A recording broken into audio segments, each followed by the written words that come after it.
Have you ever wondered how a single rainy night could turn your whole world upside down? Sometimes the people we least expect become the ones who understand us most. Margaret pressed her cold hands against the car heater, trying to warm up.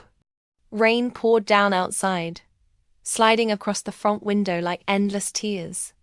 Her daughter's husband, Christopher, kept his eyes on the dark highway ahead. The road made a quiet humming sound under the tires. They had been driving for hours since leaving the cemetery where they said goodbye to Sarah. The funeral was over. The flowers were dying. Everyone had gone home. But sadness stayed with them like a heavy shadow in the back seat. The windshield wipers moved back and forth with a steady rhythm. Margaret watched Christopher's face reflected in the dashboard lights. He looked much older than his 37 years. Sleepless nights and sorrow had left deep marks on his features. He had barely spoken since the ceremony, and Margaret didn't push him to talk. What words could help now anyway? When the storm grew worse, Christopher slowed down. "We need to stop somewhere," he said softly. "I can barely see the road." Margaret agreed without arguing. The terrible pain in her chest had replaced all logical thinking. They left the highway and found a small roadside motel. The kind of place people choose when they want to disappear quietly. A blinking neon sign glowed above the door saying vacancy. The lobby smelled like old coffee and wet carpet. The desk clerk, a tired-looking woman with reading glasses, typed on her computer. "We're almost full," she said apologetically. "I only have one room left. It has 2 beds. Christopher glanced at Margaret questioningly. She gave a small nod. "That works," she whispered. The room was plain and simple. Tan walls, creaky wooden floors, 2 beds with a small table between them. A faded picture of mountains hung on the wall. Margaret put down her small bag and sat carefully on the bed near the window. Christopher hung his coat on the only chair and turned on the heater. For a long time, the only sound was rain tapping against the glass dot. Then suddenly, Christopher's voice broke the quiet. "She loved nights like this." Margaret turned, surprised by his words. "Sarah," he continued, nodding. "She used to say storms made her feel safe, like the world was washing itself clean." The comment hit Margaret like a slow wave. She blinked back tears and managed a small smile. "She said that when she was little too," Margaret replied gently. "She would sit by the window and count the seconds between lightning and thunder." Christopher let out a soft laugh, the first real sound of life she'd heard from him in weeks. "She made me do that with her even last year. We were visiting friends in the mountains and it rained all night. She made hot chocolate, pulled me onto the porch, and said, 'You have to feel the storm, Chris, not run from it.'" Margaret's throat tightened. That sounds exactly like her. For the first time in months, they both laughed softly through their grief. It was fragile like thin glass, but it was something real. Then silence returned, not awkward but deep, the kind that happens between 2 people who lost the same precious person in different ways. Margaret stared at the window. Christopher's face appeared beside hers in the dark reflection. Both pale, both tired, both haunted by what was missing. She felt a strange comfort in that shared image. They were 2 broken pieces of the same sad story, connected by memories of a woman who had loved them both completely. After a while, Christopher sat on the edge of his bed and ran his hands through his messy hair. "Do you ever feel angry?" he asked quietly. The question caught her off guard. "At her?" she asked carefully. He shook his head. "At life? At yourself? At how everything happened?" She paused, then nodded. "Every single day." He looked down at his hands. "I keep thinking about that morning. I told her I'd fix the brakes next week, but next week never came." "Christopher," Margaret whispered, her voice shaking. "You can't do this to yourself." "I should have done it sooner," he said, his words cracking. "If I had, then maybe." She stood up and walked over to him before he could finish. "Stop," she said softly, putting a gentle hand on his shoulder. "Don't carry that weight. Sarah wouldn't want you hurting yourself like this." He looked up at her with shining eyes, his voice barely audible. "How do you stop carrying something that lives inside you forever?" Margaret had no answer. She only knew that her own guilt sat heavy in her chest too. The regret every mother feels when she can't protect her child from harm. She squeezed his shoulder gently. "You learn to live next to it," she said quietly. "Not underneath it." He nodded, blinking hard against his tears. When she went back to her bed, the clock showed 11:42. The rain became softer, just a gentle whisper now. Margaret turned off the lamp. The room fell into peaceful darkness, filled only by the quiet hum of the heater. She lay awake, staring at the ceiling, listening to Christopher's slow, uneven breathing. Her heart hurt for him, not with pity but with something deeper. He had been her daughter's husband, yes, but he was also the last living piece of Sarah she had left. And somehow that thought made the room feel much smaller. Minutes passed, maybe hours. Margaret drifted between sleep and waking, her mind moving between memories and exhaustion. When thunder rolled again, Christopher stirred. She heard him whisper, half to himself, half to the darkness. She used to hum during storms. Said it kept the lightning away. Margaret turned her head on the pillow. "She learned that from me," she said quietly. For a moment, their eyes met across the dim light, filtering through the curtains, and something shifted, unspoken and hard to describe. A strange tenderness born not from romance but from shared devastation. It wasn't desire. It wasn't love. It was something raw and real. The desperate need to not feel completely alone anymore. Margaret looked away first. She forced her eyes closed, but her heart wouldn't settle. It beat louder with every passing second, as if reminding her she was still alive. Painfully and stubbornly alive. She thought of Sarah, her laughter, her energy, her warmth, and how both she and Christopher now floated like ghosts around her memory. The next time Margaret opened her eyes, morning had quietly arrived.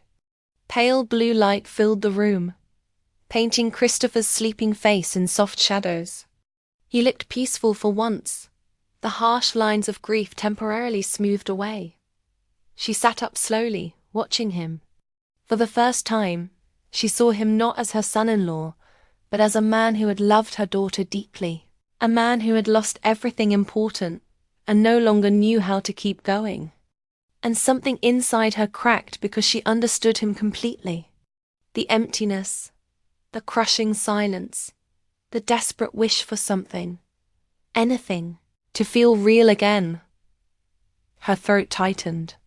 She wanted to wake him, to offer some comfort, but she didn't. Instead, she whispered into the still morning air, "Sarah, if you can hear me somehow, help him find his way forward. Help me find mine." Christopher stirred then, half awake, his voice thick with sleep. "Did you say something?" She forced a small smile. "Just talking to her." He smiled faintly. "I do that too." They both sat there quietly, watching morning light slowly spread across the worn carpet. It should have been comforting, but it wasn't. It only reminded them that time moved forward whether they wanted it to or not.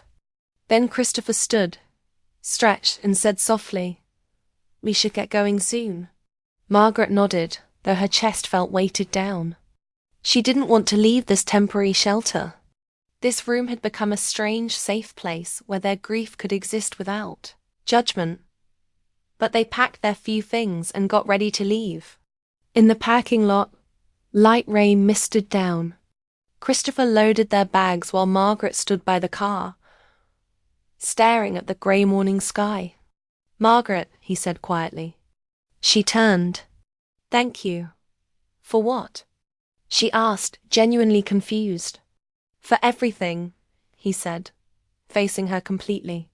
For talking, for listening, for being there when I could barely breathe.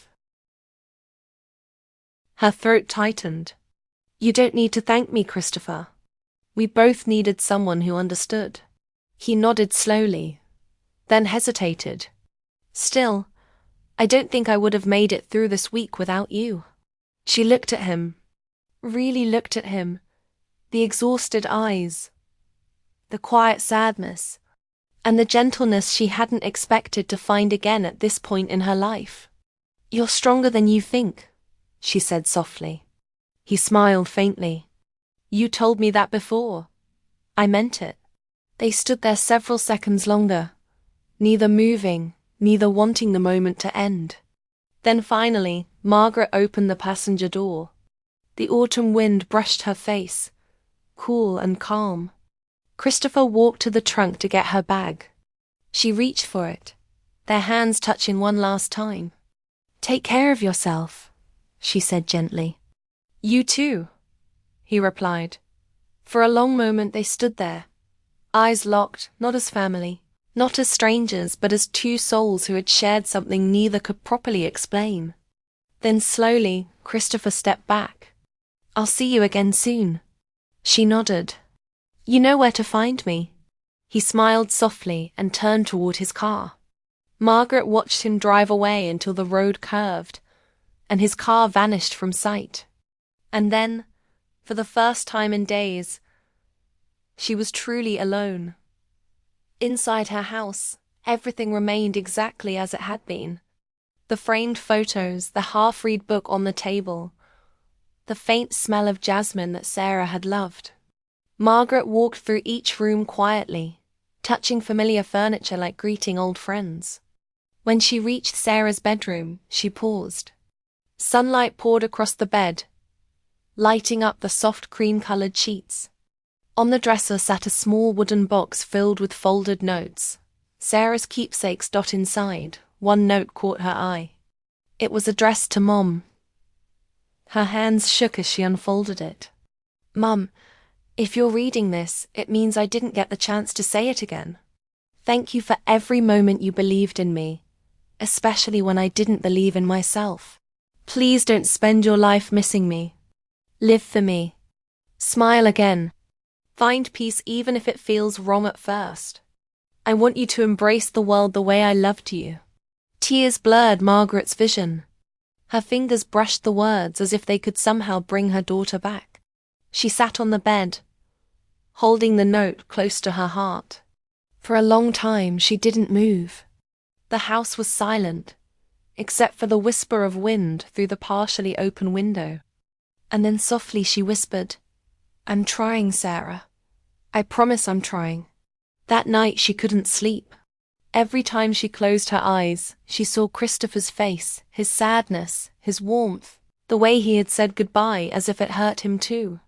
The next morning, she made coffee and stood by the kitchen window.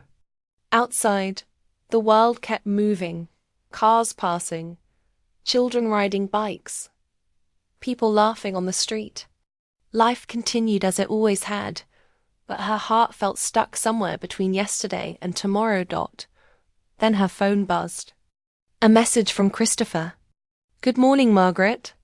Just wanted to make sure you got home safely. She smiled faintly, typing her response. I did. And you, Christopher? Safe, but the house feels terribly empty. I suppose we're both back to the quiet again. Margaret's fingers hovered over the keyboard. She wanted to write something comforting, something light and encouraging. But the truth was, she missed him. She missed the long conversations, the shared silences, the strange peace that came from being with someone who understood her pain deeply. She finally typed, It's strange, isn't it? How silence feels so much louder when you've had someone to share it with. There was a pause. Then his reply appeared. Maybe silence isn't the real problem. Maybe it's that certain people start to matter when you least expect it. Her heart stumbled. She set the phone down, staring out the window as rain began falling again. Soft, steady, familiar. The next few days passed in slow rhythm. She cleaned, cooked, tried to distract herself, but everything reminded her of that trip.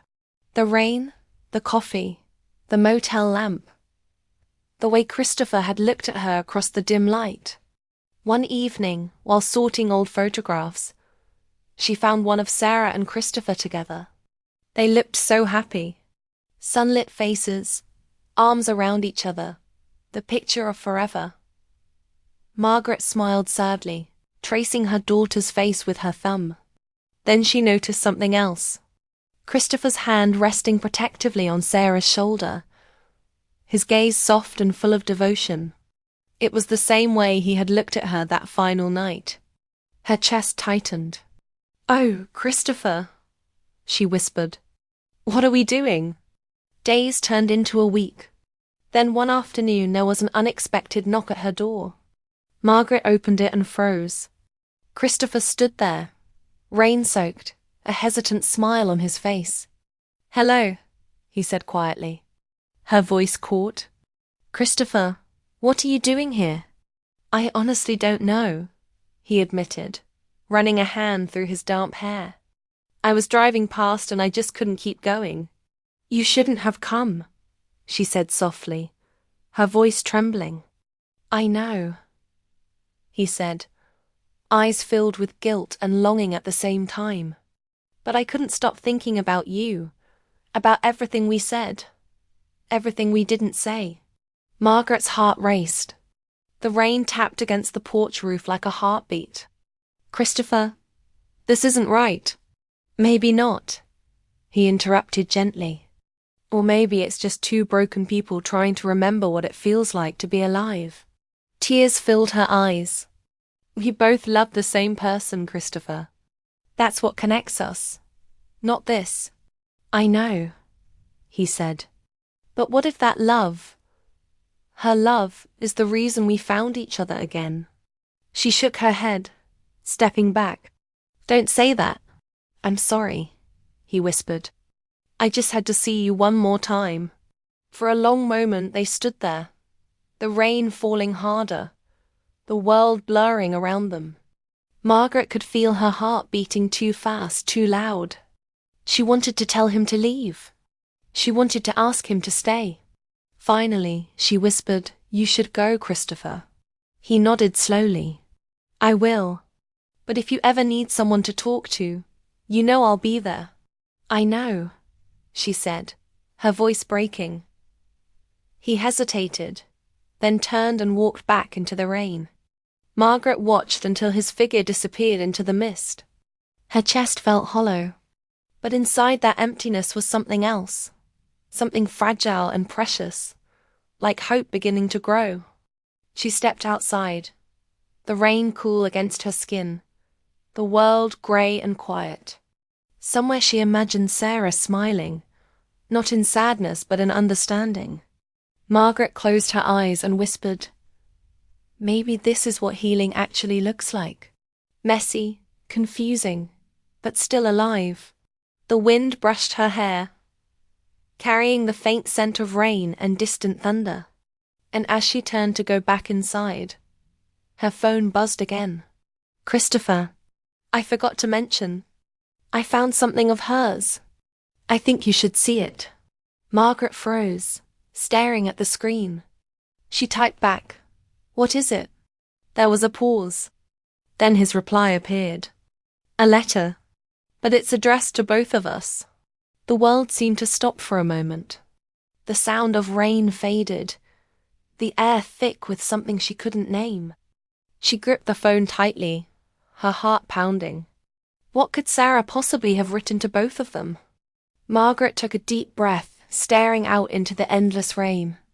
And just like that, she understood their story wasn't finished yet. 3 days later, they met at a small cafe halfway between their homes. The kind of place with mismatched furniture and windows that fogged up with steam. Christopher arrived first, the sealed envelope resting on the table between 2 empty chairs. When Margaret entered, their eyes met immediately.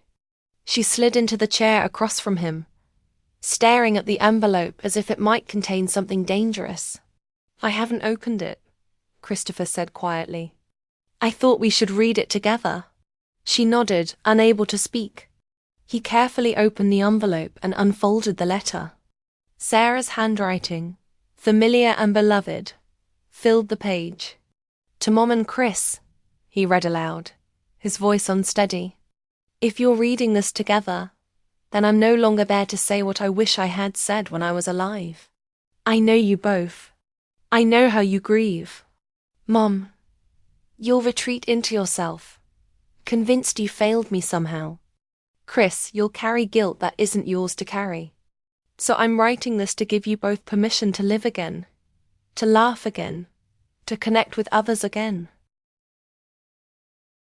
Christopher paused, his voice breaking. Margaret reached across the table and placed her hand over his. He continued reading. You're both too good at being alone, too practiced at putting others first.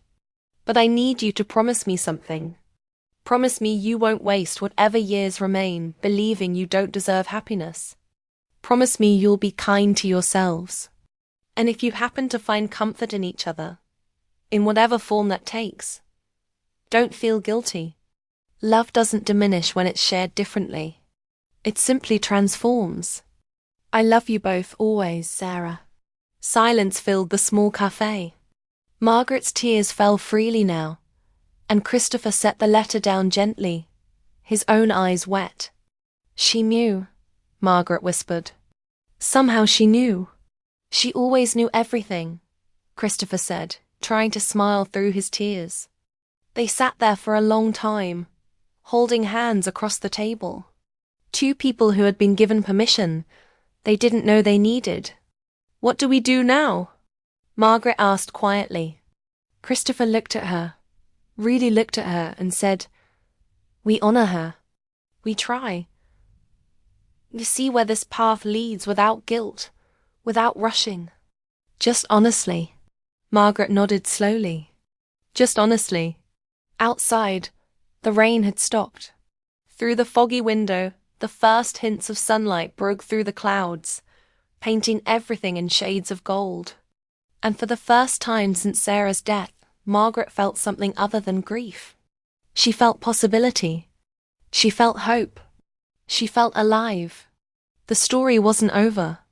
It was simply beginning again, in a way none of them could have predicted, that perhaps in the way it was always meant to be.